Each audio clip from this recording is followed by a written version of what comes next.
the signs were there that he never, like Kieran said, like he never was into LIV. Yeah, it wasn't a true signs believer. Were always there. He was- always wanted to come back. He always wanted. Well, no, I know, but like at least just get an incredibly large amount of money for playing it. At least with Koepka, say he wasn't walking around at the majors wearing his Legion 11 or whatever it is clothing and all this kind of thing, and like I get it. You know what?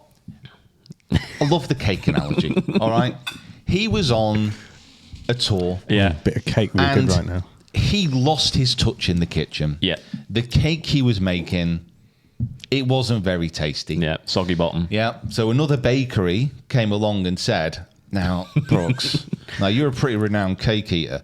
We are going to give you... He was at the time, We are probably. going to give you this Victoria sponge. All right. Now, just to let you know, it's new. We're working out the recipe. Yeah. Have a taste. It might not be great, but we're going to give you a lot of money to promote this cake. But also, this cake, like, it could be really good, but also the other cake that you used to eat, you might not be able to go back and have that again. Oh, yeah, no, but the bakery that he's currently at have turned around and said, you will not eat that forbidden cake. If you go out and eat that new cake, you can't eat our cake again. Yeah. You are done with our cake. So Brooks has gone over to the new bakery because they give him a lot of money. He's now eating the forbidden cake. He might not be enjoying it, but he's still eating the cake. Yeah. Now it's got to the end of his cake contract, and he's saying, you know what, that cake that I actually used to quite like, but I kind of went off because my taste buds changed. Yeah. I want back in. I want to eat your cake again. Yeah. And the PGA Tour have come out with a new recipe and said, how about you try our sticky toffee pudding? Now, the sticky toffee pudding won't be available at every single one of our stores, but you can pretty much step back into most branches and get a piece of sticky toffee pudding. Yeah. As long, Brooke, you need to be careful about this. Yeah. You won't get bonus sticky toffee pudding. And then Thomas Peters is like, I want that sticky toffee pudding. No. No, sir, that's not for you. Not on the menu. No. Wes Bryan's outside knocking on the window. Said, I like sticky toffee pudding. And the bakers in the store are shouting out and saying, no, you played in an exhibition match. You can't come have sticky toffee pudding. And you're not even going to get the Victoria sponge from the other bakery. What you're going to have to do is stay in this weird middle ground and eat crackers. Is that us? Where crackers? YouTube golf is dry crackers. That was very good. There you go. That was the very world good. of golf professionally That was- explained that by was- Cakes. that was very Yeah, good. and clip it. Thank you very much for that was one. very good. I think moving on from this, I think the question you asked a second ago, Mick, is important. Like, now, is this the end for LIV? Because let's put this in context. They have thrown $1 billion, maybe more, dollars at this so far over the course of 4 seasons. By any metric, even from the most positive light, it has only been a marginal success. If you were looking at it from a constructive, negative way, you'd probably say it's just not worked at all. So you have the PGA Tour, you have the DP World Tour, European Tour, and then you have LIV as 3 main kind of thrusts of male professional golf, you would say. You obviously have different tours around the world, but those are the top 3 if you look at the players that are on them. Would you say that at the moment with Brooks going, it's the end for LIV, or if the other dominoes fall, are they done? I think it's the beginning of the end. Yeah, I think this is this was always the first thing we were waiting for, of that someone was making that move back. Now, theoretically, we have had it with Laurie Cantor, kind of, but obviously it wasn't back to the PGA Tour. But then he got the first opportunity to come back again, and he decided to jump off to LIV. He loves little cakes. He loves the cakes. He's really enjoying. Macaroons, Yeah. He's not a sticky toffee guy. No. Doesn't enjoy sticky toffee. This to me just highlights the fact that there are probably, along with Koepka, other players at LIV who have not enjoyed what that's become, not enjoying that element of it. They've obviously said one thing about, I want to spend more time with family. We know that was rubbish. It was completely beat. So what is it? Cash. What is it then? They were growing the game. No, sorry, yeah, they were growing the game to then come back to... Is their bank account called The Game? yeah. No, it's called the bakery. Right.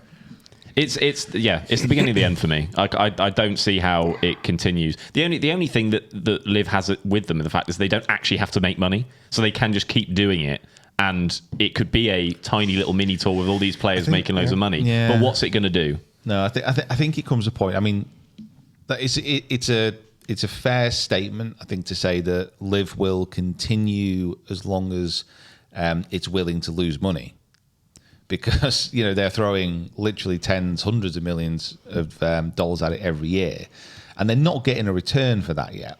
They've established a team format.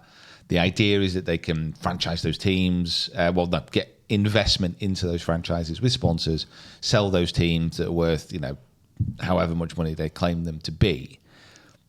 But without the star players, which is their whole format, bear in mind, it's not that they were doing anything crazy with the tournaments they're playing, apart from it being 54 holes shotgun start, which is now 72 holes this year. Without the star players, that league, those teams don't really have any impact to the wider golfing audience, and it never really grabbed the attention to begin with.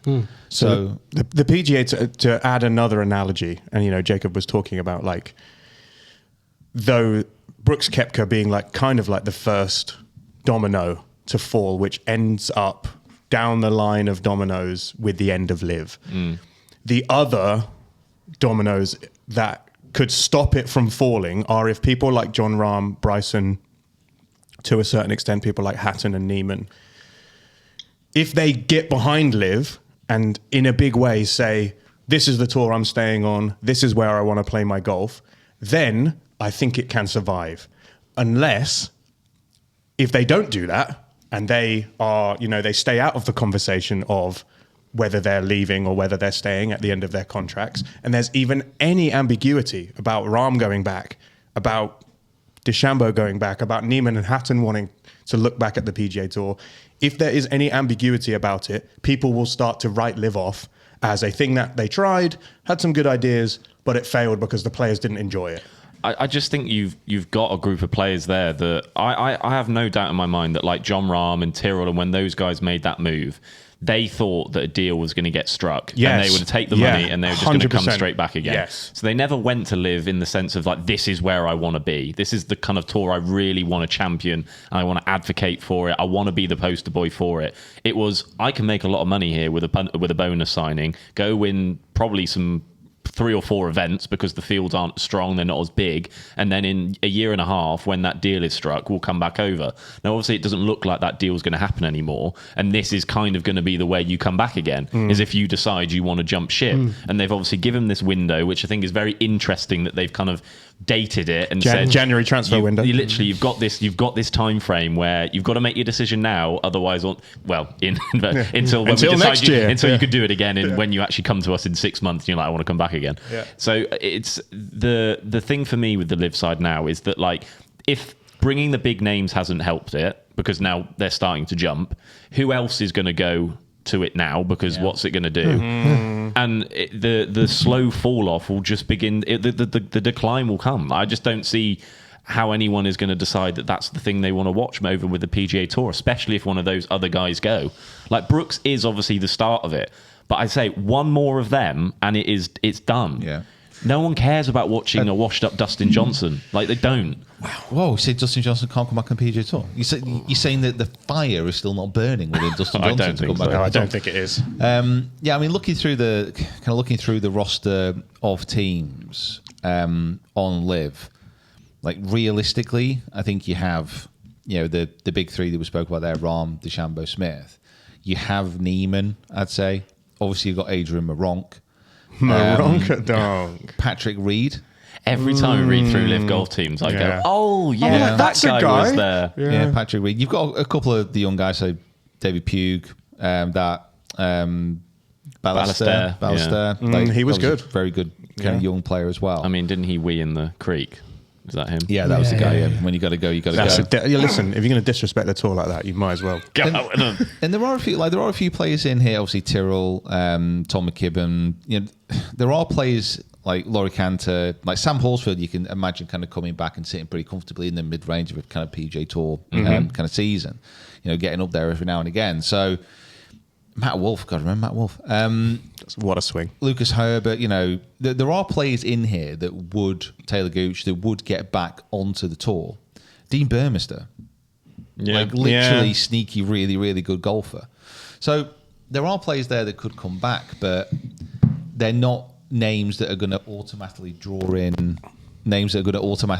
in big crowds. So, like you said, like Liv would have to go on a massive spending spree. I mean, their spending is getting cut because they're not having to pay such significant money to these big name stars. They're probably only having to fork out 10 million quid for X. I'd say the only way that it could survive in any real context in the long term is if they do some kind of merger, some kind of combination with the DP World Tour. Because the PGA Tour are never going to kind of accept this model.